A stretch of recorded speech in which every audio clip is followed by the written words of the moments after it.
வணக்கங்க. நான் உங்கள் தீபா மதனகுமார் பேசுகிறேங்க. இன்றைக்கி என் ஸ்டைலில் தாலி உடவை எப்படி செஞ்சுருக்கேன்னு பார்த்துடலாங்க. சின்ன வெங்காயம் எடுத்துட்டேங்க. ஒரு 2 கிலோ சின்ன வெங்காயம் உரித்தேன். அதில் இப்போ ஒரு 1.5 கிலோ வெங்காயம் கிடச்சிச்சு. எனக்கு தேவையான அளவு பூண்டையும் உரித்து நல்லா எடுத்து வச்சுட்டேங்க. ரெண்டையும் நல்லா கழுவி துணியில் போட்டு உலர வச்சு எடுத்துட்டேங்க. கொஞ்சம் ஈரம் இல்லாமல் எடுத்துகிட்டு இதை நல்லா கொரன்னு பக்குவத்தில் இந்த மாதிரி அரைச்சிக்கணுங்க. ரெண்டையும் அரைச்சி நல்லா மிக்ஸ் பண்ணிக்கோங்க. ரொம்ப நைஸாகவும் அரைச்சிடக்கூடாது, ரொம்ப முழுசாகவும் இருந்துடக்கூடாது. பொடியாக நறுக்கின மாதிரி அரைச்சிக்கணுங்க. அடுத்து மஞ்சத்தூளை சேர்த்துக்கோங்க. உங்களுக்கு பிரியம் போல் சேர்த்திக்கோங்க. நான் ஒரு 2 ஸ்பூன் சேர்த்திருக்கேங்க. நான் உப்பு சேர்த்து நல்லா பிசைஞ்சு விட்டு இது ஒரு நாள் ஃபுல்லு ஊற வைக்கணுங்க. அப்போ இந்த உப்பு மஞ்சள்லாம் சேர்ந்து வெள்ளை பூண்டுக்குள்ளே சேர்ந்தப்போ நல்லாயிருக்குங்க. இது பார்த்திங்கன்னா உங்களுக்கு வெங்காயமும் பூண்டும் மிக்சியில் அரைச்சி இப்படி பிணையும்போது பயங்கர காந்தலுங்க. கண்ணெலாம் ஒரு எரிச்சலாக தான் இருந்துச்சு. பார்த்து சேராதவங்க க்ளவுஸ் போட்டுக்கோங்க. நல்லா இப்படி பிணைஞ்சிட்டு இப்படி நல்லா அமுத்தி கொடுத்து ஒரு வெள்ளை துணியை போட்டு மேலே நல்லா கட்டி ஒரு நைட் ஃபுல்லு வச்சுருங்க. அது நல்லா ஊறட்டுங்க. ஊறும்போது நல்லா உப்பு அந்த மஞ்சத்தூளும் நல்லா இறங்கிடுங்க.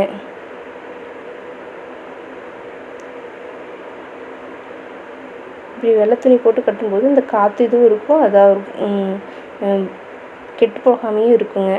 இதோட ஸ்மெல் பார்த்திங்கன்னா வெங்காய ஸ்மெல்லு, இந்த பூண்டு மஞ்சத்தூள் அது ஒரு மாதிரி ஸ்மெல் நல்லாயிருக்குங்க. இந்த மாதிரி ஊறி எடுத்துடணுங்க. அடுத்த நாள் காலையில் எடுத்து ஒரு தட்டத்தில் போட்டு நல்லா இப்படி பிசைஞ்சு விட்டதை நல்லா உதுத்தி காய போட்டு ஒரு நாள் காய போட்டு எடுத்துருக்கேங்க நான்.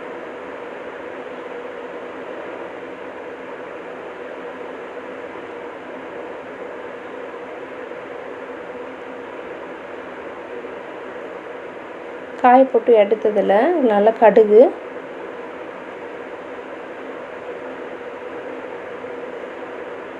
கடலைப்பருப்பு,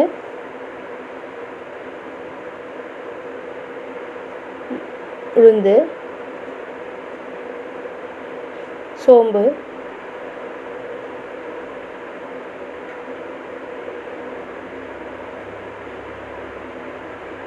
சீரகம்,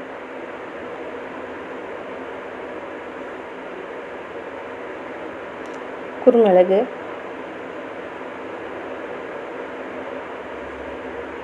வெந்தயம் எல்லாத்தையும் போட்டு நல்லா பிணைஞ்சு விட்ருங்க. என்னடா இவங்க ரொம்ப ஜாஸ்தியாக போட்டிருக்க மாதிரி தெரியுதுன்னு நினைக்கிறீங்க. நான் உருண்டையாக வச்சுருக்க மாட்டேங்க. நான் உதுத்தி நல்லா காய வச்சு உதுத்தி எடுத்து டப்பாவில் போட்டு வச்சுருவேன். தாளிக்கும் போது அப்படியே கருவேப்பிலையும் போட்டு தாளிச்சிடுவேங்க. அதனால் நான் நிறையாவே கடலைப்பருப்பு உளுந்தம்பருப்பு போட்டிருக்கேன். உங்களுக்கு எவ்வளோ இஷ்டமோ எது உங்களுக்கு சோம்பு போட பிடிச்சா போட்டுக்கோங்க, இல்லாட்டி அவாய்ட் பண்ணிடுங்க. அதே மாதிரி தான் எல்லா ஐட்டம்ஸும் உங்களுக்கு எது பிடிக்குமோ அதை தான் போட்டுக்கோங்க. எவ்வளோ பிடிக்குமோ அதுக்கு தகுந்தாப்பில் போட்டுக்கோங்க. போட்டுட்டு விளக்கெண்ணெய் ஊற்றி நல்லா பிசைஞ்சுக்கோங்க. இதில் நீங்கள் எது கூட குறைச்சி போட்டாலும் ஒன்றும் பிரச்சனை இல்லை. வெந்தயம் மட்டும் கரெக்டாக இவ்வளோண்டு போடுங்க. வெந்தயம் நிறையா போட்டிங்கன்னா அது ஒரு கசப்புத்தன்மை வந்துடும். வெந்தயம் மட்டும் அளவாக போட்டுக்கோங்க. மற்றபடி இந்த கடலைப்பருப்பு உளுந்தம்பருப்பெல்லாம் கடலைப்பருப்பு நிறையா சாப்பிடுவீங்கன்னா கடலைப்பருப்பு போட்டுக்கலாம்.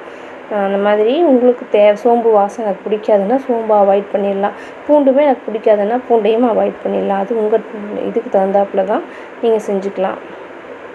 இப்படி நல்லா விளக்கெண்ணெய் ஊற்றி நல்லா பிணைஞ்சு கொடுத்து உருண்டை பிடிச்சி காய வச்சுக்கலாம். இது காஞ்ச பிறகு உருண்டையாகவும் வச்சுக்கலாம், பொடிச்சும் வச்சுக்கலாம். நான் உருண்டையாக வைக்கிறது இல்லைங்க. காஞ்ச பிறகு நல்லா பொடிச்சு உதிரியாக தான் வச்சுக்குவேன். வச்சு அப்படியே எடுத்து போட்டு தாளித்து கொட்டிடுவேன். அதுக்காகத்தான் உதிரியாக தான் வச்சுருப்பேன். உங்களுக்கு காட்டுறதுக்காக தான் நான் உருண்டை பிடிச்சேன். உருண்டை பிடிச்சி நல்லா காஞ்சிருச்சுங்க. காஞ்சி எடுத்தாச்சு. எடுத்ததை ஒரு டப்பாவில் போட்டு நல்லா நான் உருண்டையாக வச்சுக்காததுனால நான் பொடிச்சு உள்ளே போட்டுடுறேன். பிடிச்சி உள்ளே போட்டு நல்லா ஏர் டைட்டான டப்பாவில் போட்டு வச்சிட்டிங்கன்னா நீங்கள் சமைச்சப்போ சட்னியெல்லாம் சாப்பிடும்போது தாளித்து போட்டு கிதி போட்டிங்கன்னா சாம்பாருக்கு அதுக்கெல்லாம் தாளித்து ஊற்றுனீங்கன்னா ரொம்ப நல்லா மணமாகவும் டேஸ்ட்டாகவும் இருக்கும். அவ்வளோ மணமாக இருக்குங்க. நீங்கள் செய்யும்போதே உங்களுக்கு அந்த மணம் டேஸ்ட் தெரியும். கண்டிப்பாக அதை ட்ரை பண்ணுங்கள். இது என் ஸ்டைல் படி நான் செஞ்சுருக்கேங்க.